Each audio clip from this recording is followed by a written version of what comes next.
Este programa es presentado por Brismar Cerrajería. Seguridad, confianza y servicio a tu alcance. Brismar Cerrajería.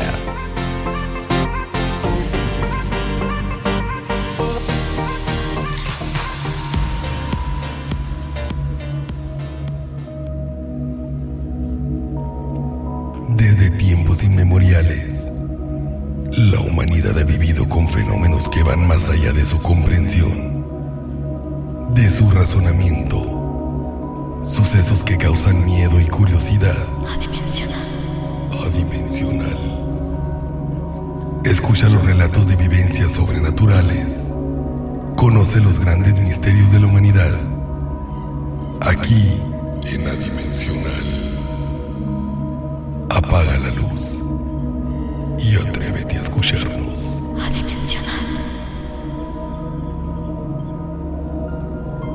¿Qué tal, amigos? Muy buenas noches. Soy Rafael Oseguera y les doy la más cordial bienvenida al volumen 17 de Adimensional. Apaga la luz y atrévete a escucharnos. Un viaje a través de lo misterioso, de lo inexplicable, de lo terrorífico. En controles de cabina, el encargado de la postproducción y masterización de este programa, nuestro amigo el ingeniero Gerardo Romero. Estamos transmitiendo desde Agua Prieta, Sonora, para todo el mundo, a través de iVoox, Spotify, YouTube, o bien de manera directa en nuestra página web, que es www.rafaeloceguera.com.mx. Los invitamos a que se pongan en contacto con nosotros a través de nuestra línea telefónica 633-120-3133.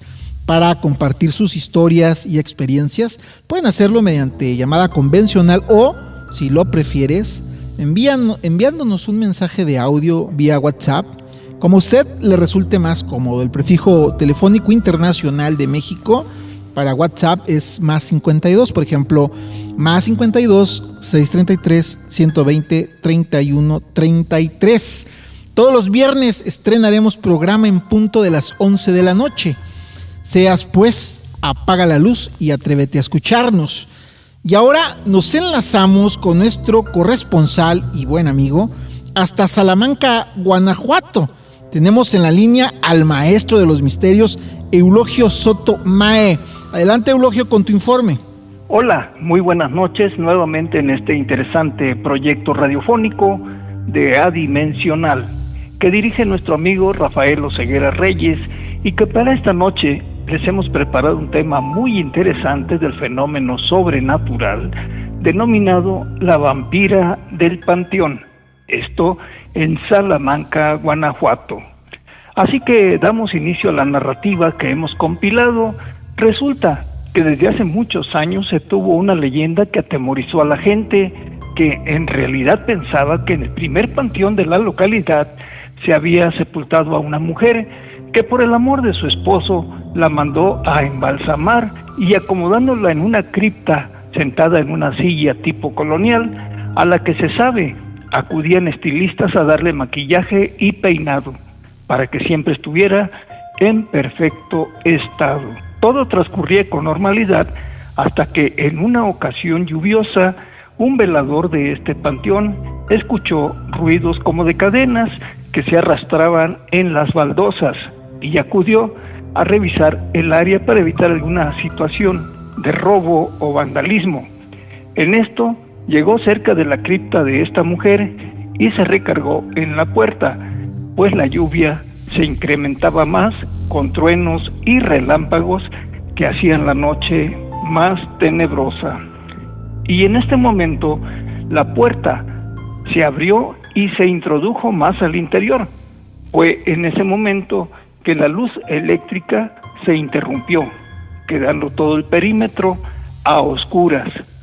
Esto hizo que el velador trastabillara, cayendo en la parte baja donde se encontraba el cuerpo de la mujer sentada. En eso, un relámpago acompañado de un estruendoso trueno hizo que todo se iluminara y vio el rostro de la mujer, que lo aterrorizó, por lo que salió despavorido del lugar, contándole todo a su compañero de labores. Fue así como esta experiencia fue conocida por todo el pueblo en los años 70 y posteriormente muchas gentes aseguraban haber tenido alguna experiencia sobre la mujer vampiro, como ya era conocida esta mujer que aún en la actualidad se encuentra en este panteón y que tuvo la intención de la gente de quemar este lugar, que tuvo que ser cambiada a la Ciudad de México por un tiempo por sus familiares, además de la intervención de sacerdotes católicos que calmaban a los feligreses diciéndoles que era una mentira. Y así pasó el tiempo. Ya en la actualidad algo cambió el rumbo de la historia leyenda, pues se dice que fue descubierta la verdadera tumba de una joven mujer que al quebrarse la placa de cemento que cubría su tumba, quedó al descubierto el cuerpo de una joven ataviada con un vestido de color violeta hasta los tobillos y un ramo de varas como de flores secas por el paso del tiempo. Lo extraño del caso es que su rostro parecía que tenía vida, pues estaba con un color nítido de su piel y su pelo trenzado de color negro muy brillante. En realidad parecía tener vida. Uno de los veladores actuales dijo que a lo mejor esta era la verdadera vampira, pero que se señalaba erróneamente a otra mujer. Pero lo más raro de este caso es que la placa empotrada en la cruz de hierro señalaba como el año de su muerte en 1908. De esta manera, la tumba fue nuevamente reconstruida, quedando el cuerpo nuevamente en su descanso. Pero la duda queda en la investigación que se hizo, porque tal vez pudiera ser una evidencia de lo que afirmaron viejos lugareños acerca de la mujer vampira del Panteón de Salamanca. Pues bien, esta es la historia de esta noche, estimado amigo, y estamos a tus órdenes. Eulogio, bueno, ¿se sabe el nombre de esta vampiresa o es una incógnita? No, lo de la joven tenía su nombre ahí. Mira, yo te voy a hablar de la primera, que esa fue esposa de un conocido trabajador petrolero en aquellos tiempos, en construcción, la refinería. Entonces era uno de los hombres más importantes de los que estaban al frente de esta empresa. Y esa fue la mujer de esta persona, muy conocida en la sociedad salmantina de aquellos tiempos. Y cuando fallece, pues él quiso conservarla tal y como era y mandó a hacer todos los preparativos para que la embalsamaran y la mantuvieran sentada en una silla tipo colonial. Este tema fue muy recurrente en aquellos tiempos, porque trataban de quemar la tumba con todos los aditamentos, porque decían que era una mujer vampira después de la experiencia que tuvo el velador. Se corrió la voz de que esa persona tenía vida. Entonces, al paso del tiempo, esto que te voy a comentar es muy personal. Me avisaron a mí que se había sumido una tumba. Entonces, esta tumba es muy antigua.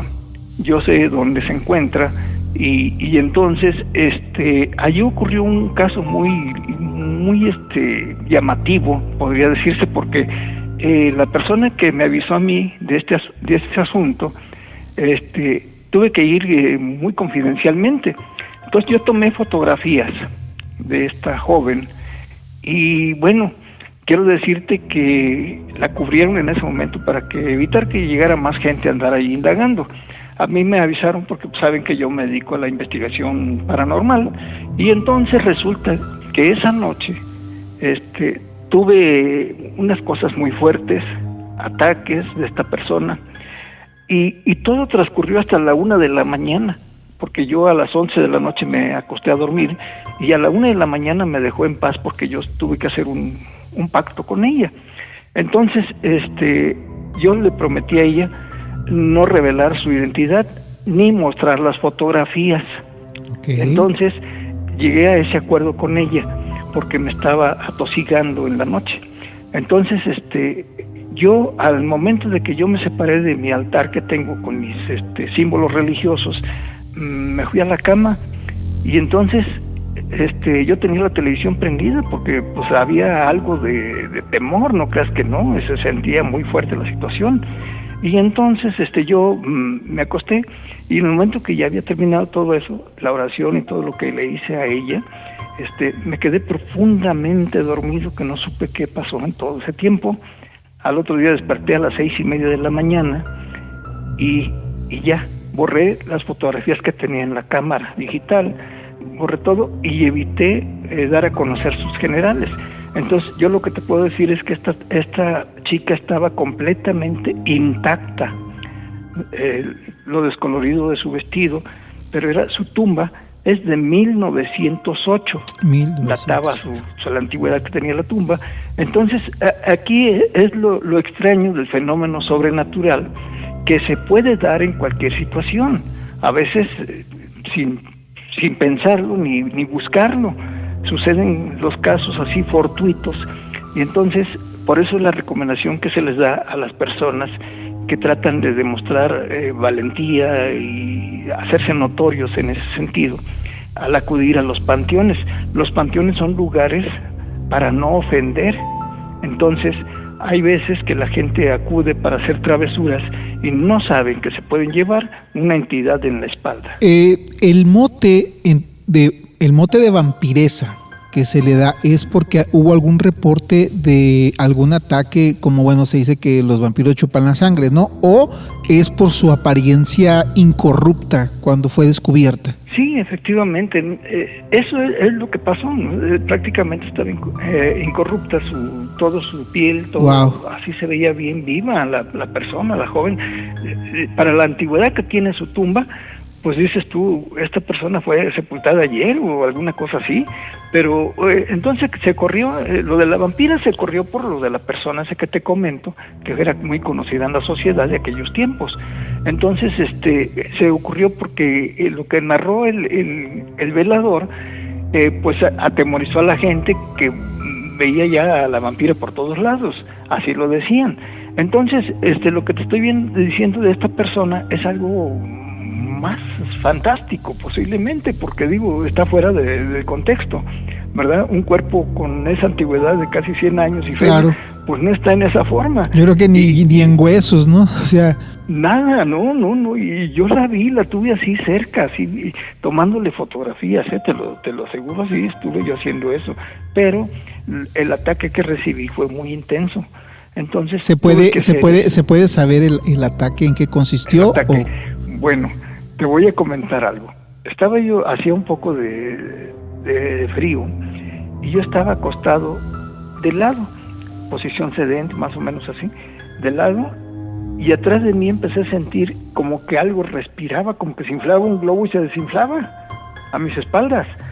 Y después sentía yo un vaho aquí en mi cuello, pero un vaho helado, así helado, y yo me hacía decía yo, caray, ¿qué pasa? Y empecé a sentir una voz, empecé a escuchar una voz que me decía que por qué había yo faltado al respeto, por qué había ido yo a profanar el lugar donde ella descansaba, y así me estuvo repitiendo. Entonces, pues yo en realidad te aseguro, sí, que yo vivía solo, me acostaba, te digo, temprano, pero esta vez así me acosté a las 11, no podía dormir. Dejé encendida la televisión en un canal de caricaturas para estarme despabilando un poco. Sí estuvo fuerte el ataque, pero llegué a la situación de que me levanté, me fui a mi altar donde tengo mis símbolos religiosos y empecé a hacer una oración y a pedirle perdón y todo eso, y le dije, te prometo no revelar tu identidad ni mostrar ninguna fotografía tuya. Esa era la evidencia que yo pude haber guardado, pero no, tuve que hacer eso porque estaba fuerte la situación, y eso se puede hacer porque eso se logra hacer el contacto, y se puede hacer que pedir disculpas, perdón, inclusive todo para que te dejen en paz, porque esto es muy fuerte, es muy fuerte. Increíble, Eulogio. ¿Dónde te puede seguir la gente? ¿Cómo pueden encontrar tu contenido?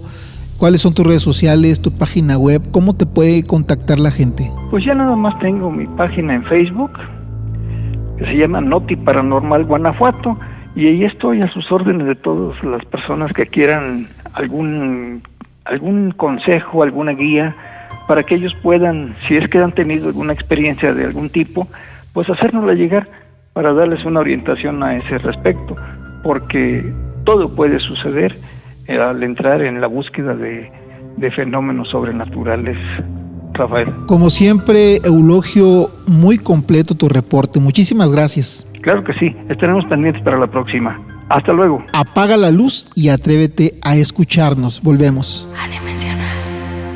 Escuchas extraños crujidos en las escaleras. Se acerca la medianoche. Una respiración profunda invade el lugar. Sientes que un frío recorre todo tu cuerpo y sintonizas Adimensional. Adimensional. Apaga la luz y atrévete a escucharnos. Estamos de regreso aquí en Adimensional y bueno, pues ya se encuentra con nosotros en el estudio Cheno. ¿Qué onda, mi Cheno? ¿Cómo estás? Buenas tardes, ¿cómo estás? Jesús Cheno Bustamante. Se nos cayó, hombre, el cara de Cochi, el reporte del cara de Cochi que tanto les hemos hablado.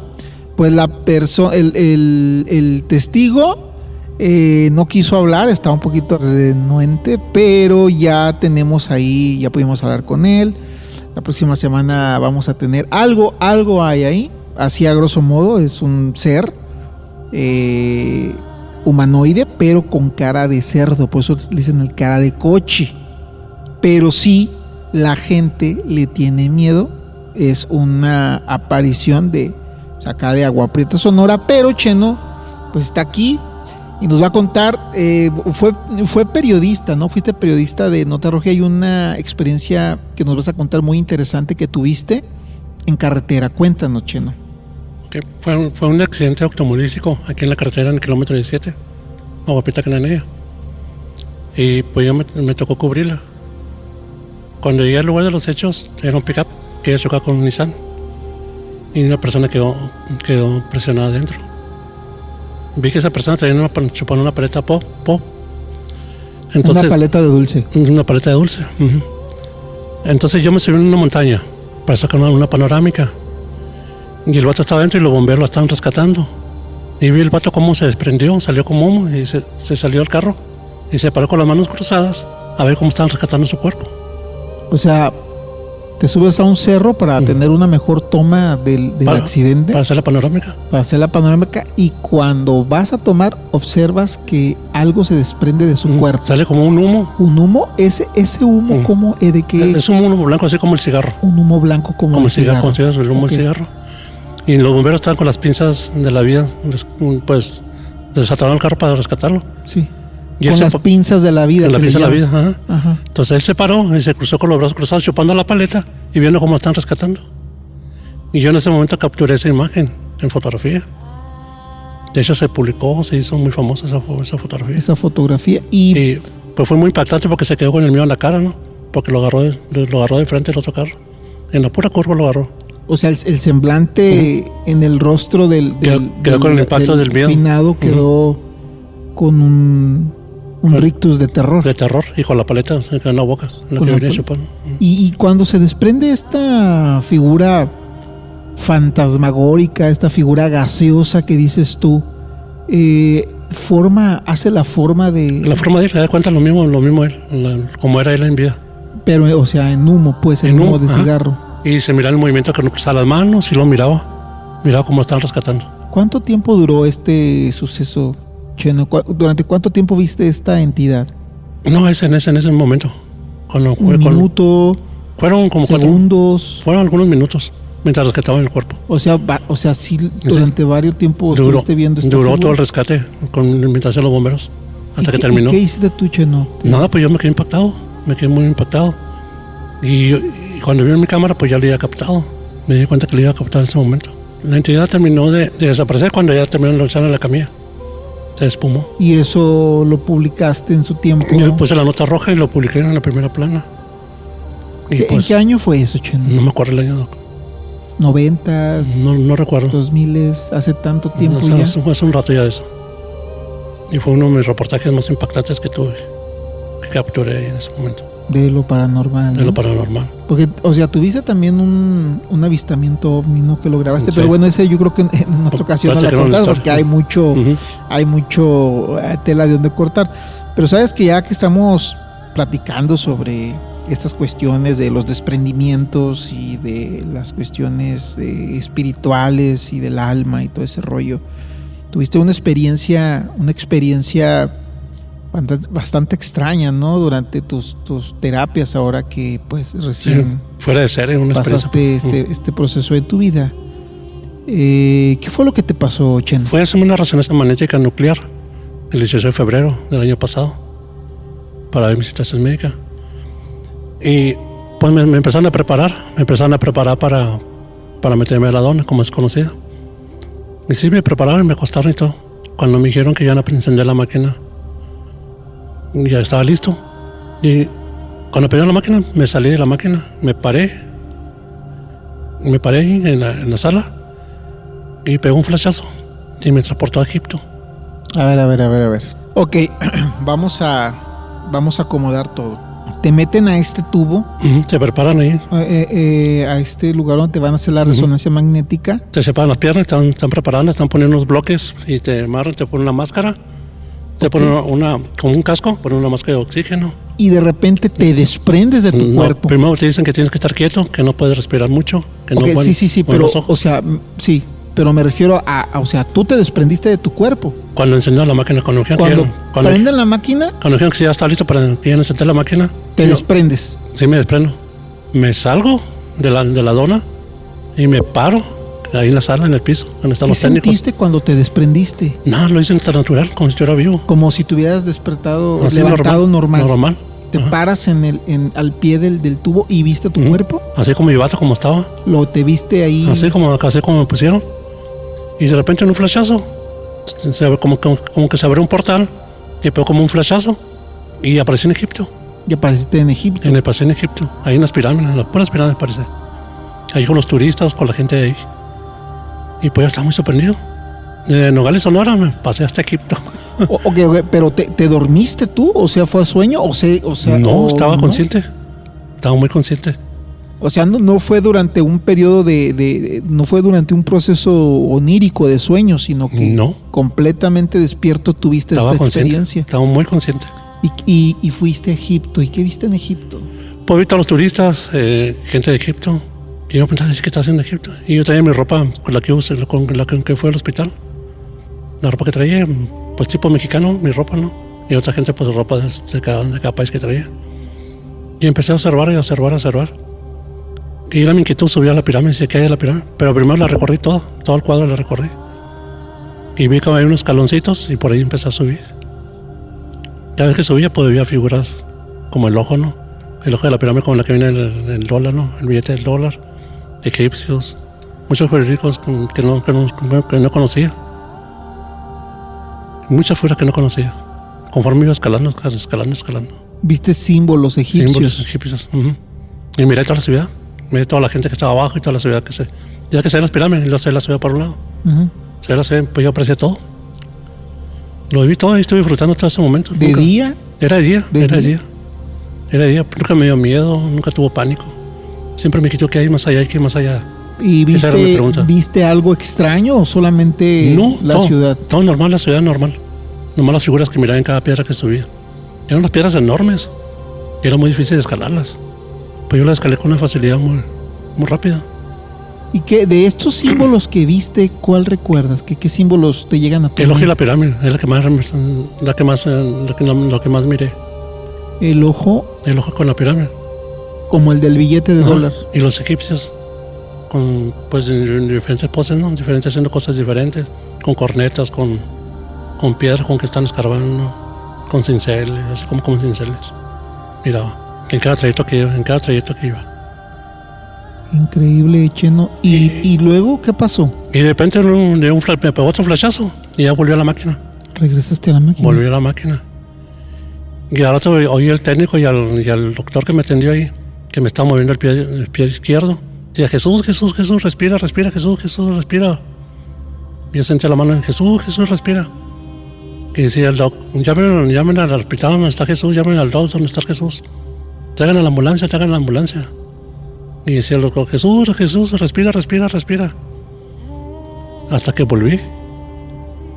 Ya volví, ya me sacaron de la máquina ellos, ya me quitaron todos los accesorios que tenía. Y le dije, oye, doc, yo estuve en Egipto. El técnico y el doc se quedaron mirando en la cara diciendo, ¿es posible? Le digo, ¿no te registró nada en la máquina? No, me dijo, seguro, le digo, yo estuve en Egipto. Y le estuve explicando eso que le estoy platicando. Imposible, me dijo, no puede ser eso. Pues yo estuve en Egipto, le dije. Dijo, esta máquina no te puede transportar. Pues me transportó. Y no me creyó. Como si se hubiera abierto un portal dimensional. Pues se abrió un portal. Un portal. Dio flashazo. Al flashazo y se abrió el portal. Y que a través de algo, no sé, como una especie de viaje astral, tú te hayas teletransportado a nivel astral, no sé, a nivel espiritual, hasta allá.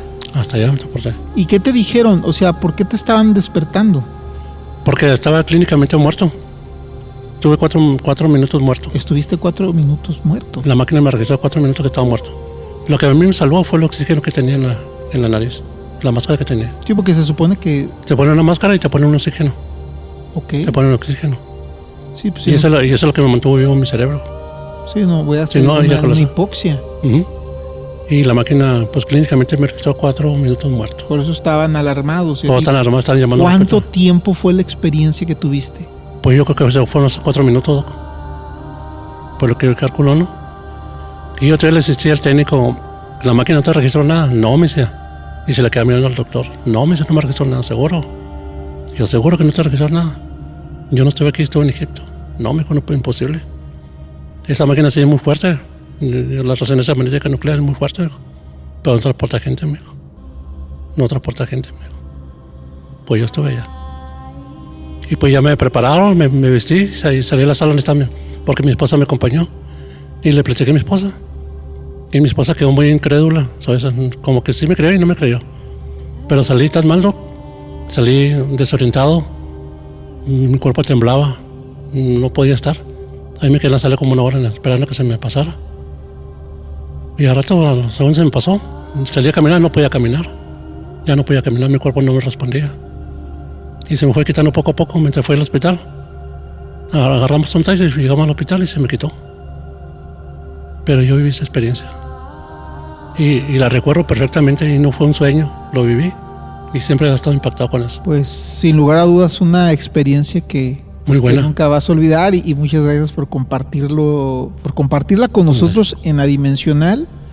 Bueno amigos, nosotros vamos a una pausa. Ya tenemos telefónicamente a nuestra colaboradora Artemisa Lascano. Volvemos en un instante. Apaga la luz y atrévete a escucharnos. Volvemos. Brismar Cerrajería, programación de llaves con chip y controles de diferentes marcas como Chevrolet, Ford, Dodge y más. Apertura de autos, casas y duplicados al instante. Visítanos en calle 6, avenida 16 o llama al 633-337-4543. Contamos con servicio a domicilio. Brismar Cerrajería. Así es amigos, estamos de vuelta aquí en Adimensional. Ya tenemos vía telefónica a Artemisa Lascano. ¿Qué tal, Artemisa? ¿Cómo estás? Buenas noches. Hola, ¿qué tal, Rafael? Pues saludos a todos los que nos escuchan en Adimensional. Excelente. ¿Qué nos tienes para esta noche, Artemisa? Bueno, pues esta noche te tengo 3 historias. Adelante. Vamos a iniciar con la primera, que es relacionado a una combi. Bueno, mira, esta es una familia que a partir del año 1999 se tuvo que trasladar varias veces rumbo a Jalapa, de Puebla a Jalapa. Y entonces ellos relatan, invariablemente a la hora que transitaran, ellos a bordo de su vehículo, siempre en un lugar que está cerca de las derrumbadas. Las derrumbadas son unas graveras, para que sepa el público que son centros de explotación y trituración de material pétreo utilizado para la construcción. Bueno, pues ellos iban circulando e invariablemente en una curva de subida les tocaba, se encontraban con una combi que iba circulando muy despacio. aproximadamente llevaba una velocidad de 50-60 kilómetros por hora y ellos llevaban una velocidad más o menos como de 80. Y pues siempre se la topaban y no avanzaba más y siempre tenían que terminar rebasándola. Esto les pasó todas las veces que viajaron hacia allá.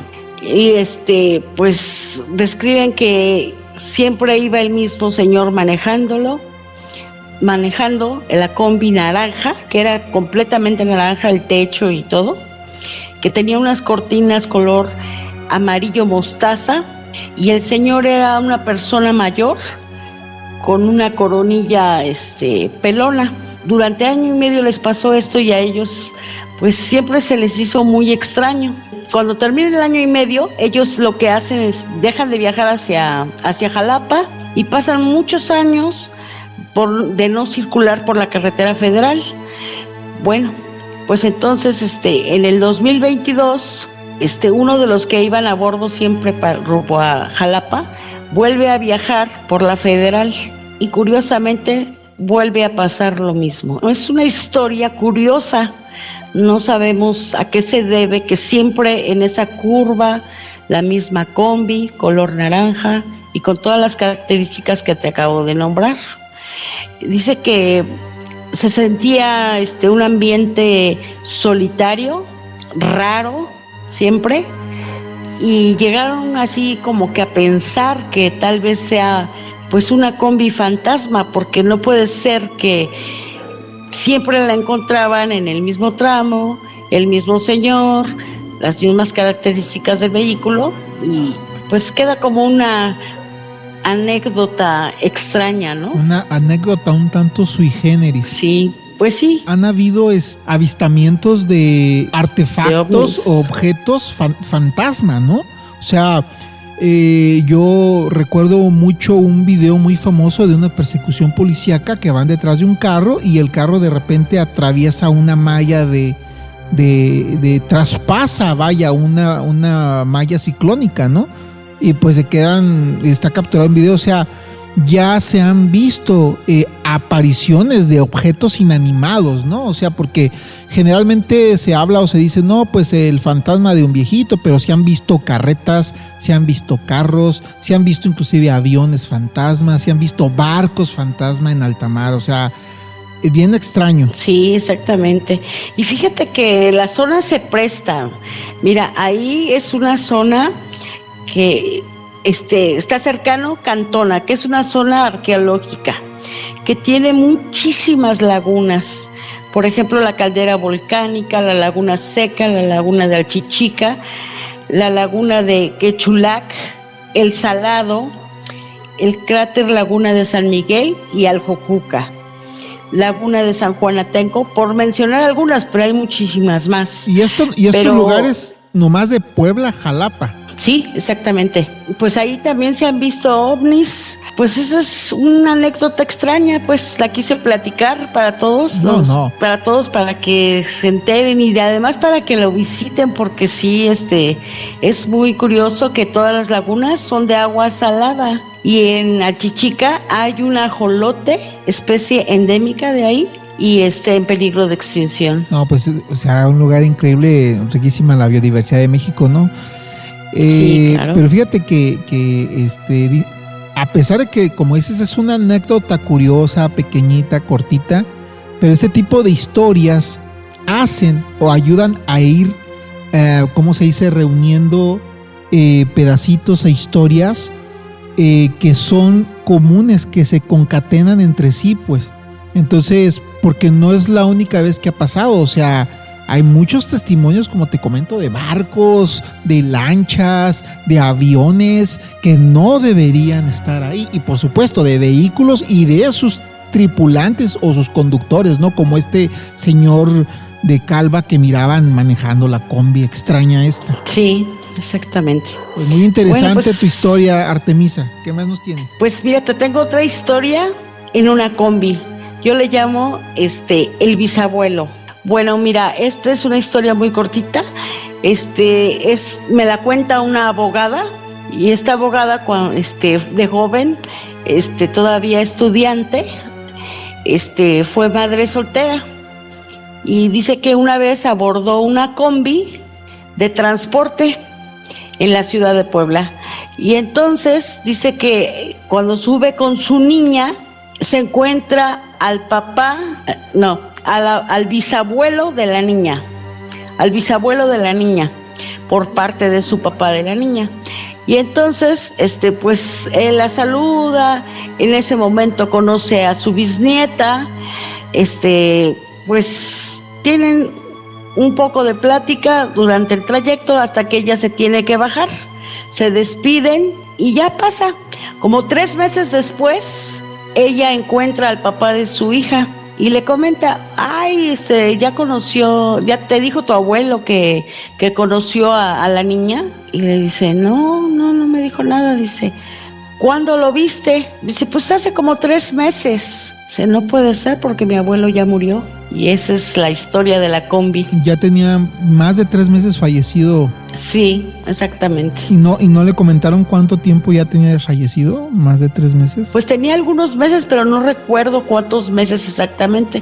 Pero lo que sí recuerdo es que 3 meses después aproximadamente de que vio al señor en la combi, se lo comenta al papá de su hija. Fíjate qué curioso, porque vamos a lo mismo, o sea, hay historias que se repiten una y otra vez, ¿no? Porque es muy común eso de que el niño conoció a su abuelito, pero, o sea, el abuelito ya había muerto, o sea, nunca se conocieron, pero dice, mira, platicó con su abuelito, o miró a un ser querido, o en este caso que miró a su bisabuelo. Sí, a su bisabuelo, exactamente. Pues vamos con la siguiente historia. Esta historia a mí me pasó, esta es personal. Bueno, mira, aproximadamente entre el año 2000-2001, en unas vacaciones escolares, nos vamos a una casa de descanso ubicada en Tonantzintla, Puebla, muy famosa por la iglesia de Tonantzintla. Bueno, pues ahí en esa casa de descanso llegamos mis 2 hijos, mi mamá y una tía.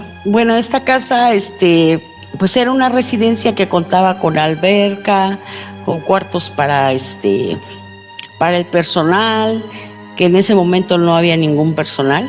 La casa estaba completamente sola.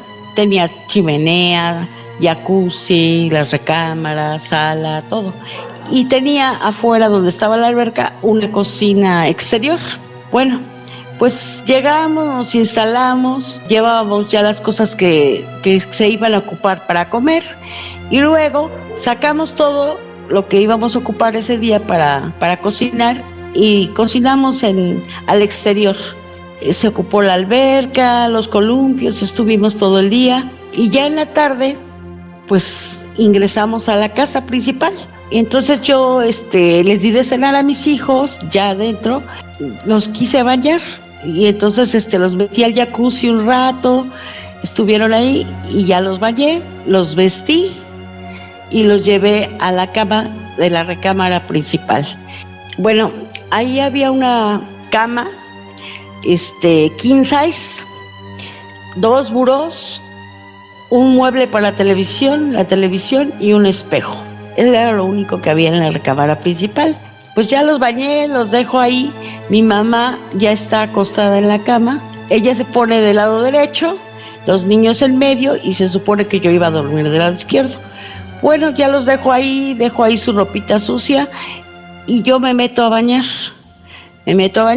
Salgo, me visto en el baño y salgo.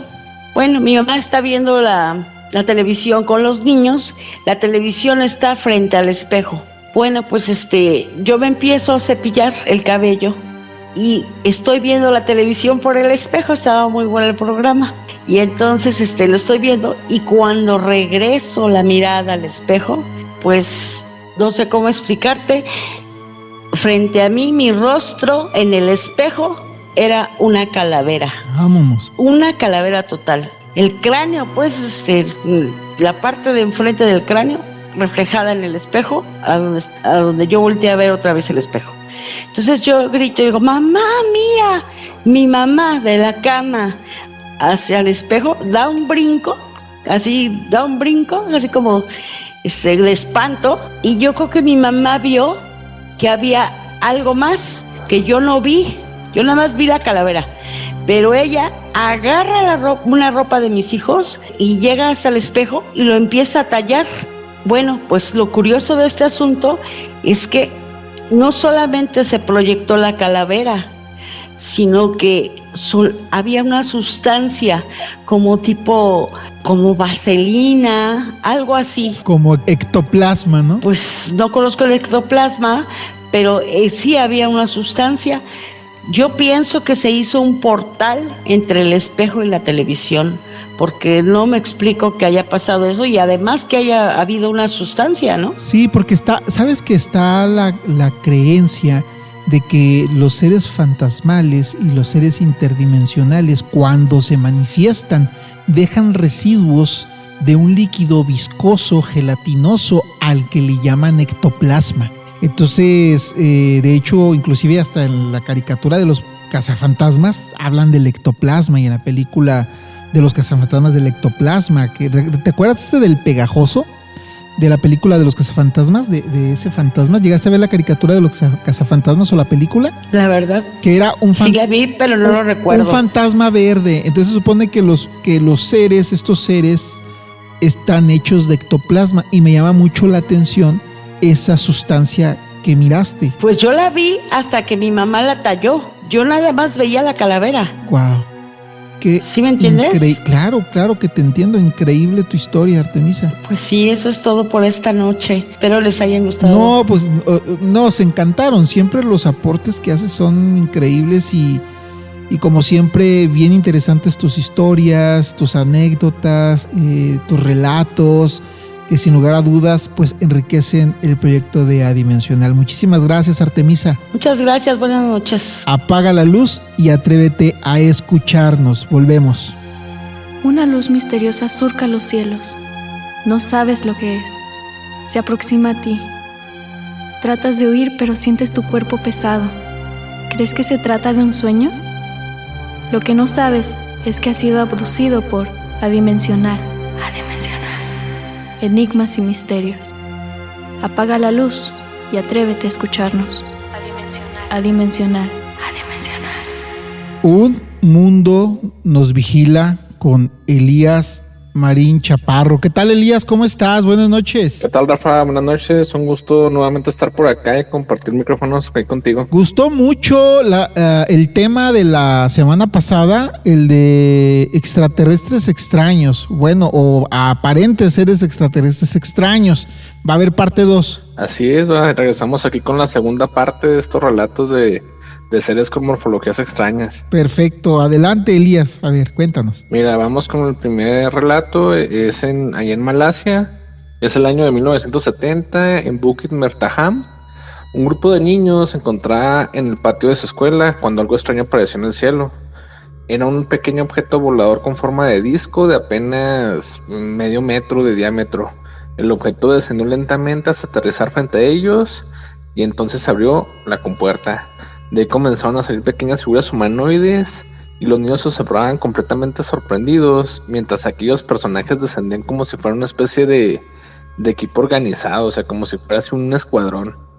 Los seres eran increíblemente pequeños y no superaban los 10 centímetros de altura, prácticamente eran diminutos, y sus rostros prácticamente no podían verse porque estaban cubiertos por una especie de escafandra o casco. De la parte superior de estas cabezas sobresalían 2 protuberancias, algo así como si fueran cuernos o antenas, y la mayoría vestía uniformes azules con cinturones y portaban algo como un arma diminuta. Entre ellos destacaba uno en particular, era el que pues denominaron como líder, porque llevaba una túnica amarilla decorada con estrellas azules y pues daba una apariencia pues muy distinta a los demás del grupo, ¿verdad? Como que sobresalía. Haz de cuenta como si fuera un maguito.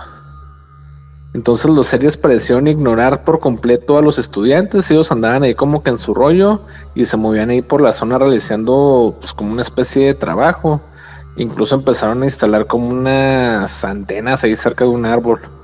Pero pues a los niños les ganó la curiosidad y empezaron a acercarse. Entonces cuando uno de ellos extendió la mano e intentó tocar al líder, los demás como que soldaditos reaccionaron, levantan sus armas y disparan como que pequeños rayos láser contra los niños, pues el pánico explota y todos salen corriendo en distintas direcciones, y mientras aquellos seres pues seguían defendiéndose. Uno de los disparos alcanza a un niño en la pierna, y después, cuando todo terminó, el niño descubrió como una pequeña cicatriz en su pierna. O sea, le hizo daño, pero pues fue mínimo, ¿verdad? Minúsculo. Y pues hasta hoy pues se quedaron, así es, hasta hoy se quedaron ahí pues extrañados con este suceso. Estos seres pequeñitos que dices tú, liliputienses, por llamarlos de alguna manera, 10 centímetros dices, ¿verdad? Sí, eran totalmente pequeños, o sea, porque las armas que veían, pues imagínate, como juguetitos. Sí, o sea, no le hicieron nada a los niños, ¿no? Con sus pequeños lacercitos. ¿Nos puedes repetir cómo era su apariencia física, Elías, por favor? Sí, claro que sí. O sea, ellos al parecer traían como una especie de casco o escafandra, y esta tenía como unas protuberancias largas, como si fueran cuernitos o antenas. O sea, y como que traían un traje espacial. Ajá, sí, como que los soldaditos, porque también traían como que uniformes azules con cinturón y sus armitas. Nada más como que el que destacaba de todos, que pues dijeron que era el líder, él traía como que una... ¿cómo se le podría decir? Una túnica amarilla, y estaba decorada de estrellas azules. Entonces por eso te decía como si fuera así el maguito Sonrix. Como el maguito Sonrix, ándale, me acordé del maguito Sonrix. Oye, qué curada historia. No estoy muy seguro. En mi infancia llegué a escuchar una historia similar de esos pequeños seres, pues digo, como la novela, ¿no? De los viajes de Gulliver, ¿no? Esos seres liliputienses, ¿no? Pequeñitos. Está curado, pues, ¿sabes cómo? Sí, o sea, y sobre todo, pues, para los niños, ¿no? O sea, pues, que también son de pequeña estatura, pues, totalmente hay la diferencia de alturas, ¿verdad? O sea, claro, pues los niños para ellos eran gigantes, y qué curioso que este pequeño láser o este pequeño disparo, pues no le hizo nada. O sea, una pequeña herida y listo, como el piquete de un moyote, de un zancudo. Así es, y aparte pues los seres como que andaban en su rollo, nunca le dieron importancia a los niños, y hasta que se acercaron de más, intentaron ahí como estrecharle la mano, pues ya fue cuando sintieron la amenaza estos pequeños seres. Seres aparentemente extraterrestres de 10 centímetros en Malasia en 1970, bueno, sí, pues es rarísimo. No entra dentro de la casuística ovni extraterrestre. Sí, de esos casos extraños, ¿verdad? ¿Qué otro caso nos tienes, Elías? Mira, ahora nos vamos a West Virginia, en Estados Unidos, el año 1968, y un hombre llamado Jennings Frederick se encontraba cazando en el bosque. Estaba en silencio, tratando de no hacer ruido para no ahuyentar a posibles presas, cuando de pronto escuchó algo extraño. Era un sonido raro, como el de una cinta vieja reproduciéndose a gran velocidad. Jennings no entendía dónde venía, miraba alrededor, intentaba localizar la fuente, pero no encontraba nada. Entonces ese sonido empezó a transformarse. De pronto parecía ya no solo un ruido, parecía una voz. Y una voz que, según él, dijo que era inquietante. Y empezó a susurrar algo que venía en paz y necesitaba asistencia médica. En ese instante, sin darse cuenta, junto a él apareció una entidad. Jennings quedó paralizado, no podía moverse y sintió un dolor muy punzante en la mano, como si hubiera enredado con ramas de estas espinosas. Y al mirar, pues estuvo peor, porque vio una entidad de apariencia así antinatural. Era alta, extremadamente delgada, alcanzando aproximadamente unos 2 metros con 13 centímetros. Su cuerpo era estilizado y fibroso, casi como si estuviera formado así de raíces tensas o ramas vivas.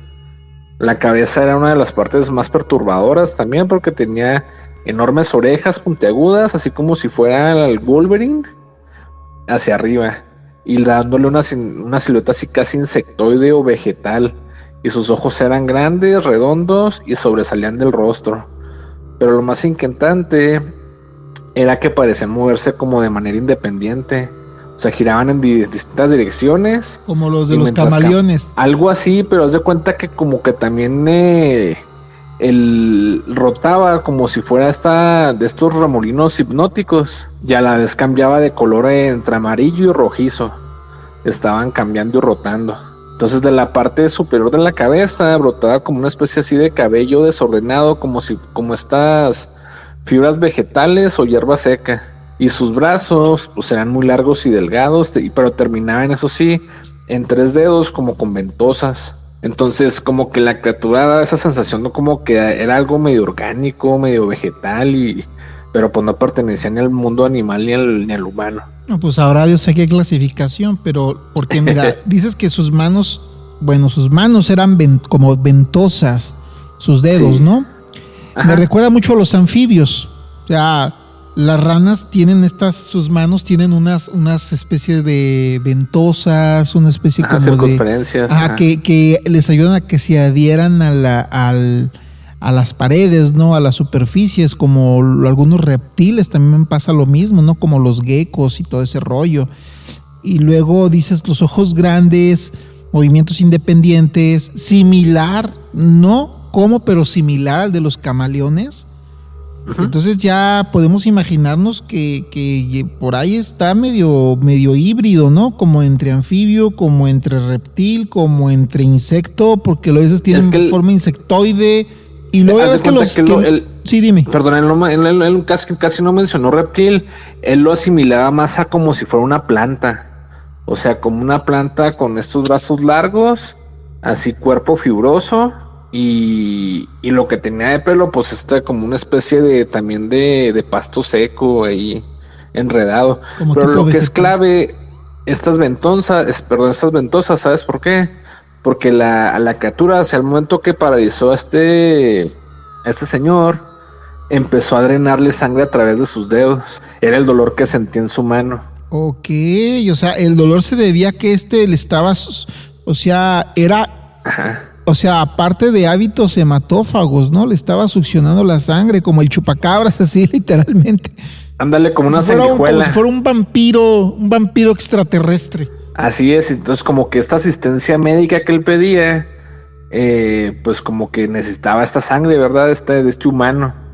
Pero mientras estaba haciendo eso, pues estaba él perdido en los ojos de este ser que estaban así como hipnotizantes. Sí, era como que lo estaba hipnotizando mientras se alimentaba de él. Así es, entonces ya cuando la entidad termina de chuparle bastante sangre, se empezó a alejar dando grandes saltos en el bosque y ya desapareció. Y incluso Jennings tardó meses en contar su historia porque pues no lo creía. Pues qué miedo, Elías, qué miedo toparte con un ser de más de 2 metros que se parece a Gru, o sea, que parece un vegetal, de enormes orejas y luego como insectoide, ojos grandes de movimientos independientes, manos tipo ventosa y aparte que chupa la sangre, pues como que no está muy chido eso. Sí, que te tiene paralizado, ¿verdad? Sí te saca de onda.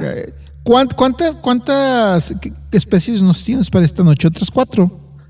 Tenemos otros 2 relatos más. Excelente, adelante. Mira, ahora seguimos en Estados Unidos, pero es en Alabama, un año antes, en 1967. Era una mañana fría cuando el granjero llamado Claude Edwards salió temprano a realizar sus tareas de rancho. Todo parecía normal hasta que notó algo extraño. Sus vacas estaban completamente quietas, mirando fijamente hacia un mismo punto del terreno. Intrigado, Claude decidió acercarse para ver qué estaba causando este comportamiento, y entonces vio, en medio de su propiedad, había un objeto grisáceo con forma de hongo posado sobre el suelo. Preocupado pues por sus vacas, el granjero se dirigió al lugar, pero cuando estuvo más cerca descubrió que no estaba solo. Alrededor de aquella extraña nave corrían pequeñas criaturas. Eran unos seres rechonchos, color verde, se movían nerviosamente alrededor del objeto y agitaban los brazos. Las criaturas medían menos de 1 metro de altura y tenían un cuerpo pequeño y gordito. Su piel era completamente verde, dándoles una apariencia extraña y poco humana. Los brazos parecían más bien como aletitas, similares a las de un pingüino, y no se les distinguía ni manos ni dedos. Y luego parecían lucir una especie de lentes oscuros y una máscara de protección negra integrada en su cara. Y pues las piernas apenas se apreciaban, o sea, por eso los veía así como una especie de pingüinos con máscara ahí, todos raros. Entonces Claude, armado únicamente con el valor, y unas piedras, cruzó la valla para acercarse más, y cuando estaba a unos pocos metros, algo invisible lo detuvo, como si hubiera chocado así con una pared transparente. Había como una especie de campo de fuerza rodeando la nave. Entonces pues retrocede y empieza a lanzar piedras, pero las piedras rebotaban, o sea, en ese muro invisible que él que decía que estaba, pero pues como que le ganó más ahí la paciencia y empezar a lanzarlas con más fuerza, hasta que una sí logró pasar el campo, y ya fue cuando las criaturas reaccionaron. Todas empezaron a reunirse y subieron rápidamente a la nave, y el objeto despegó y se desapareció. Se tiraron a perder. Fíjate, sí, las vacas asustadas viendo a estos seres, estas pequeñas criaturas verdes y regordetas que pues viajaban en un ovni de tipo gaseoso, forma de hongo. Qué extraño, o sea, sí han habido avistamientos de objetos gaseosos, inclusive hasta plasmáticos, ¿no? Objetos voladores de este tipo, no identificados. Más que gaseoso era grisáceo, Rafa. Ah, grisáceo, ok, grisáceo. Grisáceo con forma de hongo, ajá. Con forma de hongo, grisáceo, y estos seres rechonchos, verdosos, ¿qué hacían? ¿Estaban explorando? ¿Qué hacían? ¿O solamente estaban pues, ahí? Comenta el granjero que solo estaban hacia alrededor de la nave, como que corriendo, agitaban los brazos. No sé si estaban ahí emocionados con el entorno, pero no hacían ni tareas de investigación ni nada, solo estaban corriendo y como niños. Andaban en una party, ¿no? Y las vacas todas asustadas viéndolos. Así es. Y luego este campo de fuerza, ¿no? Este campo de fuerza que lo hemos visto, pues inclusive hasta en las películas, ¿no? Que se supone que estas naves tienen esta especie de campo, no sé si sea electromagnético o qué tipo de campo sea, que las protege, ¿no? Aparentemente protege estas naves. Sí, hay como una especie de defensa perimetral, ¿verdad? Para ellos estar a gusto y sin que nada, si alguna amenaza se acerca, ahí que lo repela. Oye, Elías, ¿y este tipo de seres volvieron a verse de este tipo o es el único caso registrado en la historia? Pues según yo es el único caso, porque es muy particular, esta piel verde y apariencia tipo pingüino. Y gorditos, ¿no?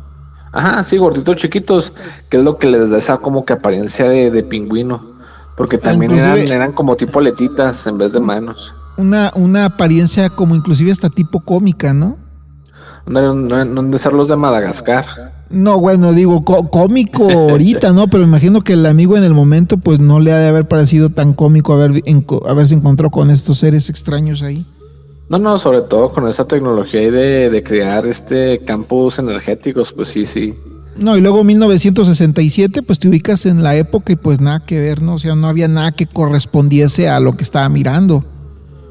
Así es. Sí, una tecnología muy, muy, bueno, pues completamente desfasada. ¿Y qué otros seres nos tienes extraños? Y mira, ya por último, en Georgia, Estados Unidos, del año 1951, tenemos al piloto Fred Reagan, que volaba tranquilamente en su avioneta Piper Club. Era un cielo completamente despejado cuando vio algo imposible. Era un objeto brillante con forma de pastilla metálica que se dirigía directamente hacia él. No tuvo tiempo de reaccionar y el extraño objeto impactó en la cola de la avioneta y la avioneta empezó a caer. Fred pensó pues ya que iba a morir, pero justo en medio de la caída se detuvo, como si una fuerza invisible lo hubiera atrapado en el aire, y entonces comenzó a ascender. Y cuando recuperó un poco la conciencia, ya no estaba en el cielo. Se encontraba dentro de una estancia oscura y frente a él había 3 entidades. Eran 3 seres completamente extraños. No tenían brazos, no tenían piernas y ni siquiera parecían tener rostro. Fred los describió como enormes espárragos metálicos flotando frente a él. Eran unas figuras alargadas, lisas y como robóticas de aproximadamente 3 metros de altura, y mientras permanecía inmóvil y al borde del desmayo, escuchó una voz mecánica. La entidad se disculpaba por haber derribado la avioneta y le decía que ellos únicamente estaban ahí para observar la primitiva civilización, así nos llamaron, pero después vino una frase inquietante que según Fred, los seres le dijeron que hemos corregido una anomalía en tu cuerpo, un cáncer. Entonces poco después pierde el conocimiento y ya despierta en la cama de un hospital sin heridas graves. Y ya en un futuro, años más tarde, murió debido a una degeneración cerebral, o sea, relacionada con una radiación extrema. Sabes que bueno, hay dos. Me viene a la mente el caso de, digo, no son seres que se parezcan ni nada, pero sí, recuerdas el caso de César García, que fue curado supuestamente, de hecho, caso de Ciudad Juárez, que fue supuestamente curado por seres extraterrestres de una enfermedad mortal. O sea, no es la primera vez que se ven casos de seres extraterrestres que interfieren con la salud de un abducido, de una persona que ha sido, o sea, son abducidos para supuestamente curarlos de enfermedades, ¿no? Así es, bueno, yo tengo mi punto de vista, ¿verdad? Con este tipo de seres, o sea, y en su momento también se lo comenté a César, o sea, en veces es lo que te hacen creer, ¿verdad? Es como que la justificación no pedida de por qué te tienen ahí.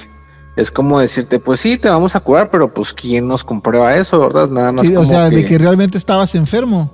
Así es, o sea, o simplemente pues ya te tenemos aquí, es como la forma que te engaño para que no te alarmes, ¿verdad? O sea, no, pues me van a hacer algo bien, me van a curar, aquí me estoy tranquilo, ¿sabes cómo? Y sobre el amortiguamiento de la nave, ¿no? Que pues colisionan, impacta con la avioneta este objeto brillante, estos seres de tipo alargados, como dices espárragos, se me figuran troncos delgados, sin brazos, sin piernas, sin rostro. Hay un caso de un piloto mexicano que también los seres, los ovnis en este caso, amortiguan al avión, ¿no? Que se iba a estrellar y le ayudan a que llegue a tierra. Es un caso de un piloto mexicano muy conocido. No recuerdo su nombre, pero digo, estos dos casos sí se concatenan, se relacionan y me vienen a la memoria, ¿no? Con este relato que nos has dado. Bueno, en este caso de Estados Unidos, el avión sí lo colisionan, pero que comentas de México, no hubo una colisión, simplemente tomaron el control de la avioneta y empezaron a hablar con la torre de control y a comentarles, ¿verdad? O sea, de que pues no somos de aquí, hemos tomado el cuerpo del piloto, ¿verdad? Para poder comunicarnos. Sería bueno que más adelante nos contaras esa historia, ¿verdad? Está muy interesante. Sí. No, es un caso muy, muy completo, la verdad, porque incluso hay evidencia en audio, ¿verdad? De todo lo que pasó, incluso de radar, porque la avioneta terminó ya por Acapulco y era, creo que un chavo que apenas estaba haciendo sus prácticas. O sea, no tenía conocimiento para aterrizar fuera de la zona que él ya conocía, ¿verdad? Porque ya de regreso que le sueltan la aeronave, ya la misma torre de control lo tuvo que guiar, porque él dice, yo estoy divisando ya mar, o sea, no sé cómo llegué hasta acá. Un mundo nos vigila con Elías Marín Chaparro. Muchísimas gracias, Elías, como siempre, muy interesante tu reporte. Y bueno, es que hay muchísimos temas de qué hablar dentro de estos temas, ¿no? Sí, no, incluso aquí casos locales de Chihuahua, o sea, próximamente les presentaré algunos muy interesantes. Así es, Elías Marín en Adimensional. Apaga la luz y atrévete a escucharnos. Volvemos. Adimensional. Escuchas extraños crujidos en las escaleras. Se acerca la medianoche.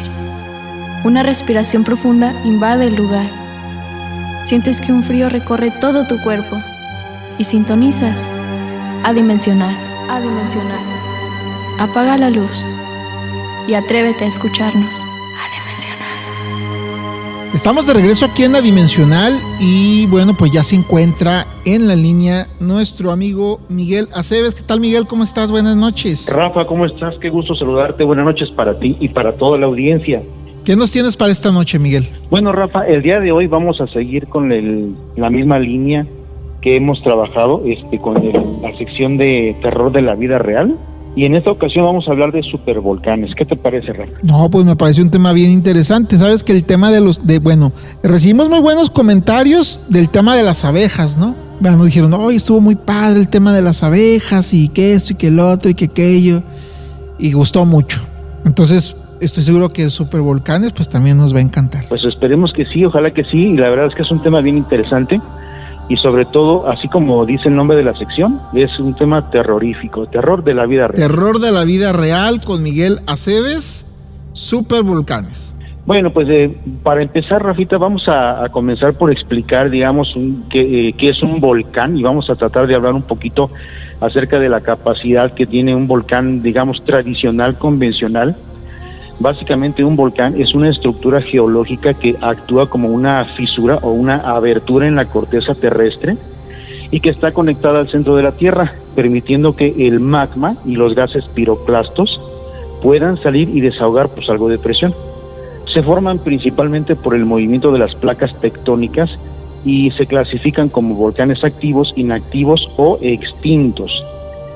Cuentan con una cámara magmática o es un depósito de roca fundida, una chimenea por donde asciende el magma y bueno, todos estos materiales, y un cráter que arroja todo esto, ¿no? Las erupciones volcánicas, Rafa, pueden causar severos daños al entorno local por los flujos de lava y los gases piroclásticos, la expulsión de ceniza que puede llegar a ser tóxica, o sea, es tóxica, y la contaminación principalmente de las fuentes de agua, ¿no? La interrupción del transporte aéreo también es muy común cuando se arrojan estas cenizas al aire. ¿Y qué son los gases piroclásticos? Bueno, pues estos gases pueden llegar incluso a alcanzar, son estos gases que bajan, digamos, por el cono del volcán, y estos pueden alcanzar velocidades impresionantes que llegan a ser incluso hasta por 700 kilómetros por hora. ¿Te imaginas, Rafa, esa velocidad a la que bajan estos gases? Y lo peor de todo es que además llegan a alcanzar una temperatura que llega a los 700 grados centígrados. Prácticamente cualquier cosa que tocan, prácticamente la queman, vamos, la evaporan, ¿no? La evaporan completamente, así es correcto. Y esos gases pueden estar compuestos de dióxido de azufre, ácido sulfídrico y dióxido de carbono. Y la lava, que pues es básicamente roca fundida que puede alcanzar temperaturas de hasta 1200 grados centígrados.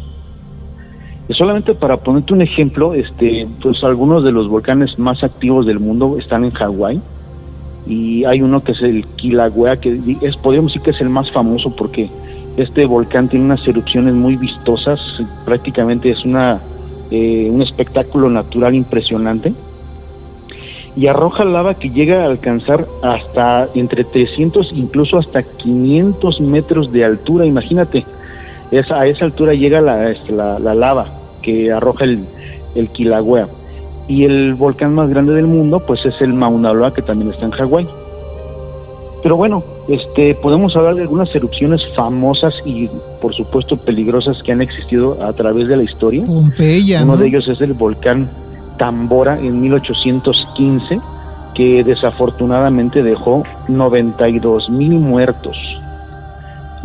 Hay otro volcán que también está en Indonesia y que se llama el Krakatoa, que en 1883 dejó desafortunadamente 36,000 personas muertas. Fue una de las mayores tragedias. Hay otro que es el Monte Pelé en Martinica, que en 1902 pues prácticamente arrasó con la ciudad de Saint-Pierre en apenas unos minutos, dejando una cantidad de 30,000 muertos. Otro fue el Nevado de Ruiz, que ahí en Colombia. Fue muy conocido como la tragedia de Armero, que así es como se llaman allá los estados que son departamentos de Armero. Le llamaron la tragedia de Armero en 1985, y esto dejó unos 25,000 muertos aproximadamente. Y ya yéndonos más hacia Europa, pues allá en Islandia, en el volcán Laki, en 1793, provocó una hambruna brutal en Islandia y dejó daños muy severos por la caída de cenizas prácticamente en toda Europa. Y uno de los más famosos, que bueno, incluso hasta se han hecho películas al respecto, el monte Vesubio, que en el año 79 después de Cristo, pues desapareció por completo las ciudades romanas de Pompeya y Herculano. Sí, de Pompeya. De hecho, ahí están, inclusive hoy en día, pues las figuras, ¿no?, que dejaron las personas, pues no que quedaron atrapadas, porque creo que se se desfumaron, ¿no? Pero que quedaron los moldes y están ahí hoy en día en Pompeya. Sí, exactamente, y ese fue precisamente, Rafa, el resultado de los gases piroclásticos. O sea, bajan a gran velocidad y llegan a una temperatura tan brutal que prácticamente las personas, como tú lo dijiste hace rato, se evaporaron al instante, y la misma humedad del cuerpo fue lo que produjo que estos polvos o estas cenizas quedaran instantáneamente petrificadas, como tú dices, haciendo una especie de molde. Y algunas de esas personas fue tan rápido, fue tan instantánea su muerte, que incluso en algunos casos quedaron con algunas expresiones y movimientos que estaban realizando en ese momento, en ese preciso momento. O sea, sí, o sea, quedaron, es un museo terrorífico. Sí, y quedaron impresionadas ahí, y parece, o sea, y tengo entendido de que vaciaron yeso o cemento, no sé, yeso, algún material para sacar el positivo de esas impresiones, porque pues, es como si hubieran tomado una impresión, quedaron impresionados y después lo rellenaron con cemento para poder sacar esas figuras de estas personas que quedaron ahí, pues plasmadas, ¿no? En como a consecuencia de la erupción, ¿no? Obviamente, pues en ese caso, fue en el año 79. No se tienen registros históricos, no se lleva una estadística, pero pues es evidente que de las dos ciudades prácticamente se murieron todos. O sea, desaparecieron por completo esas dos ciudades, ¿no? Pompeya y Herculano, por esa erupción del Vesubio, desaparecieron. Y todos estos datos que estamos dando, Rafa, que pueden ser impresionantes, estamos hablando de volcanes tradicionales, convencionales.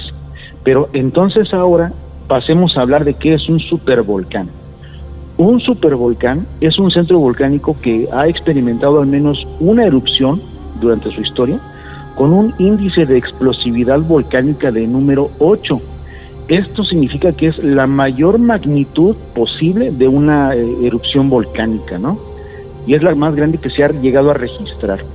Y esto significa, escuchen bien este dato porque está bastante duro, que puede emitir más de 1000 kilómetros cúbicos de material piroclástico. O sea, imagínate una explosión de esa magnitud. Para que nos demos una idea de cuántos son 1000 kilómetros cúbicos de material, es el equivalente o la cantidad de material que cabe en un cubo de 1000 kilómetros por lado.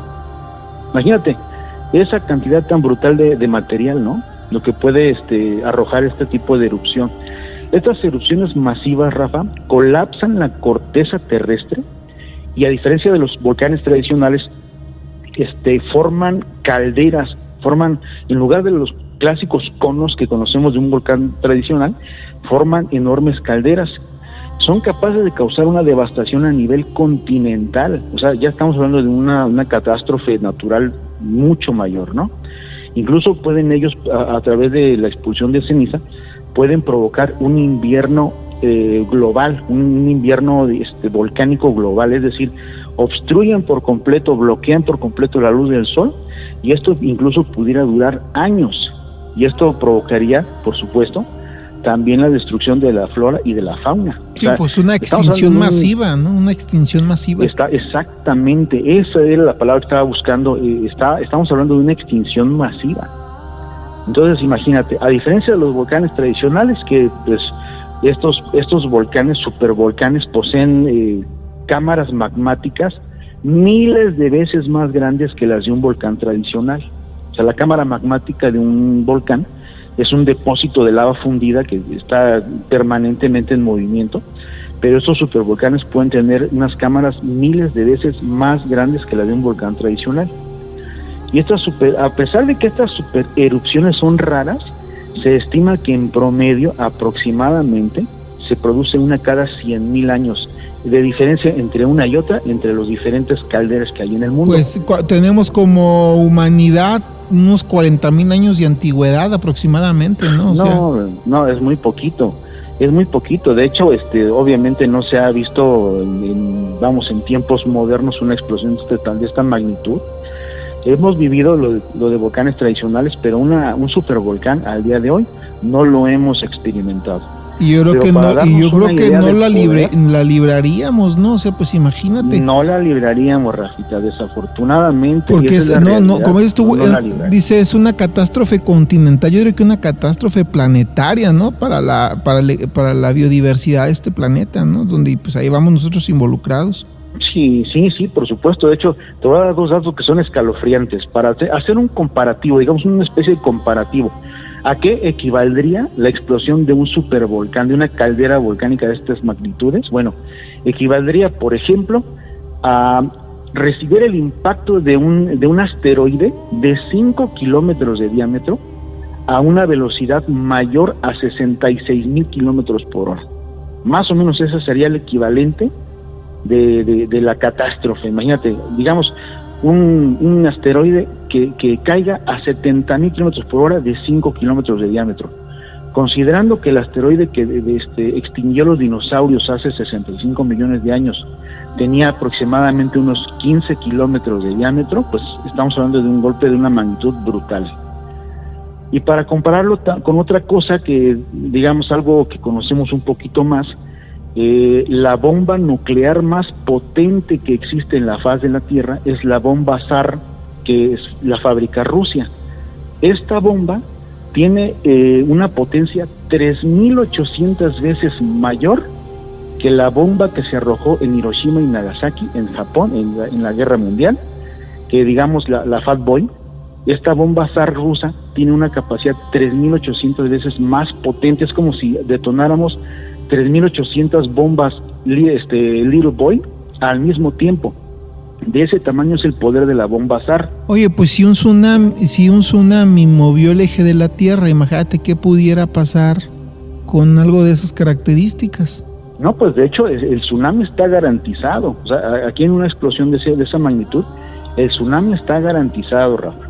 O sea, es una de las consecuencias, digamos, una catástrofe de esa magnitud, pues también provocaría un terremoto de gran magnitud. Una reacción en cadena, ¿no? O sea, una reacción en cadena que incluso podría detonar, para mala suerte de nosotros, muchas de las grandes calderas que hay en el mundo de supervolcanes están en América. La mayoría, digamos, está en América, principalmente en Estados Unidos, y en parte de Centro y Suramérica hay varias calderas. Bueno, pues ya entendiendo el poder de una bomba Tsar, una explosión o una erupción de un supervolcán sería, escuchen esto, cientos de miles de veces más potente que una bomba nuclear Tsar rusa. De ese tamaño sería el poder de una erupción de un supervolcán. ¿Qué te parece, Rafael? Pues yo creo que le queda como anillo al dedo la sección terror de la vida real. Auténtico terror de la vida real. Completamente. Ahora, Dios nos agarre confesados de enfrentarnos a un supervolcán. Sí. Bueno, digamos una noticia buena es que estas supererupciones son extrañas. Te digo que no son muy comunes. Pero, o sea, después de que nos asustas, nos dices que no va a pasar nada. Bueno, va primero, como decimos por ahí coloquialmente, va primero un dulce y luego una cachetada. Okay. El dulce es que algunos de las estructuras más famosas en el mundo pues son, por ejemplo, el lago Toba en Indonesia. Hay otro que es el lago Taupo en Nueva Zelanda. En Estados Unidos te decía que está uno que se llama Valle Long en California. En Japón hay una caldera que se llama Aira Caldera. En Italia, por ejemplo, hay una que es una de las más activas y más peligrosas, que es Campi Flegrei, que está cerca de Nápoles. Acá en América tenemos La Pacana en Chile, tenemos Cerro Galán en Argentina, la caldera de Santorín, que está en Grecia, que esta caldera es muy famosa porque tuvo una erupción, no de esa magnitud, tuvo una erupción menor, pero digamos que esta fue la que aceleró el declive de la civilización minoica de Creta, destruyó pues gran parte de la isla de Tera, esta erupción. Y la estrella de todas las calderas, la más famosa, digamos, es Yellowstone en Wyoming, Estados Unidos, la supercaldera o el supervolcán de Yellowstone. Son de los más activos que existen en el mundo. Incluso podemos ver perfectamente que hay mucha actividad volcánica o hay mucha actividad en Yellowstone, al grado de que pues hay geysers, hay aguas termales, y es un espectáculo natural interesante, pero son muestras de que están en actividad. Pero que en el trasfondo pues existe algo más abominable, ¿no? Terrorífico, colosal, o sea, exacto. Y es como, pues, o sea, como si las entrañas esto sale de las entrañas de la tierra y en cualquier momento pues vemos que no somos nada ante la fuerza de la naturaleza. No, absolutamente. Ahora nada. Aquí obviamente estos supervolcanes son monitoreados constantemente 24/7 los 365 días del año por observatorios vulcanológicos, el Toba, el Taupo, que digamos son los más activos, el Flegrei de Italia, Long Valley en Estados Unidos y Yellowstone son los más monitoreados a nivel mundial, pero los científicos dicen que no existe evidencia real, que no existe una evidencia palpable de que pueda existir una erupción en tiempos recientes, o sea, próximamente, no lo hay.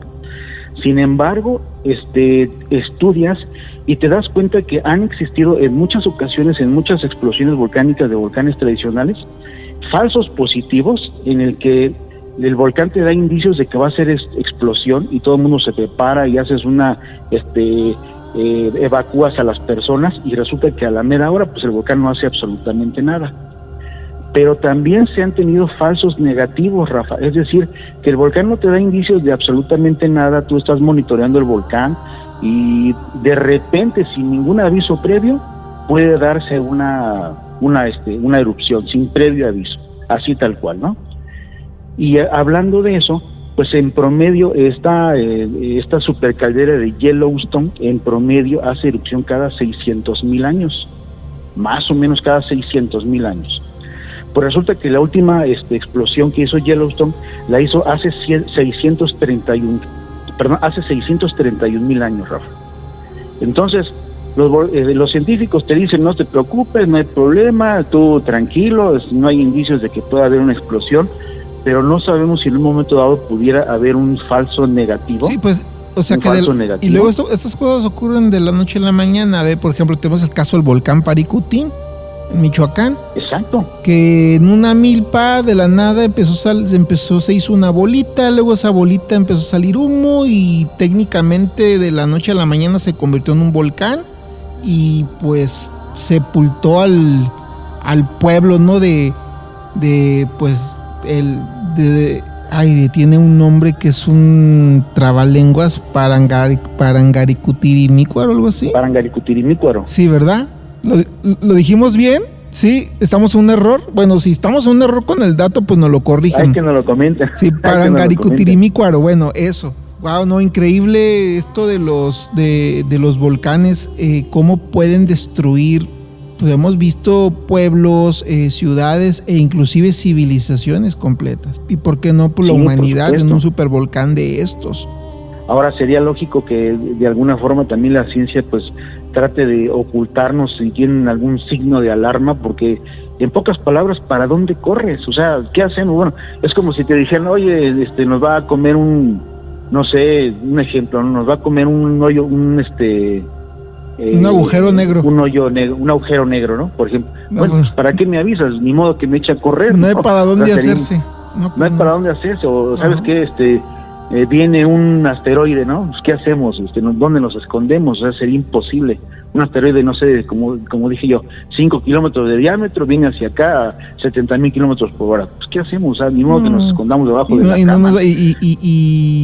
Y cuando vemos estos datos es cuando nos damos cuenta, bueno, es que esta es nuestra casa, hay que cuidarla.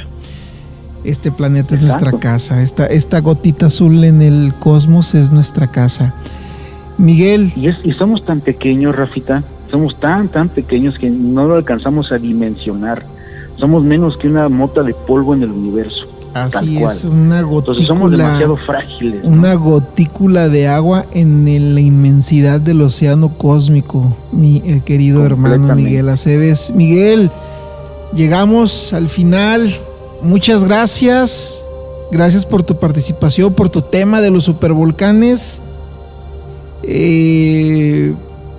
No tengo palabras para agradecerte ¿Qué tema nos has traído esta noche? No, Rafa, pues gracias a ti por la invitación y espero que la gente pase una excelente noche y que les haya gustado el tema. Y bueno, esperemos para la próxima semana vamos a traer otra sección distinta para no aburrirlos con estos datos y no alarmarlos también con estos datos tan terroríficos. Pero vamos a estrenar una nueva sección la próxima semana que se va a llamar Dato Mata Relato. A ver si les gusta, vamos a Dato Mata Relato. Dato Mata Relato en Adimensional. La próxima semana apaga y atrévete a escucharnos. Hasta pronto.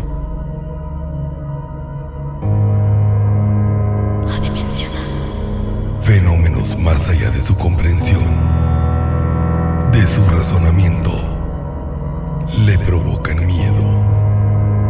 Los esperamos este próximo viernes a través de nuestras plataformas digitales. Adimensional.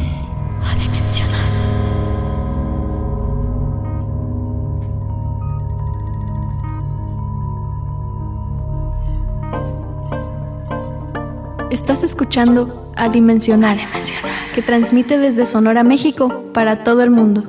Adimensional, enigmas y misterios. Apaga la luz y atrévete a escucharnos. Adimensional.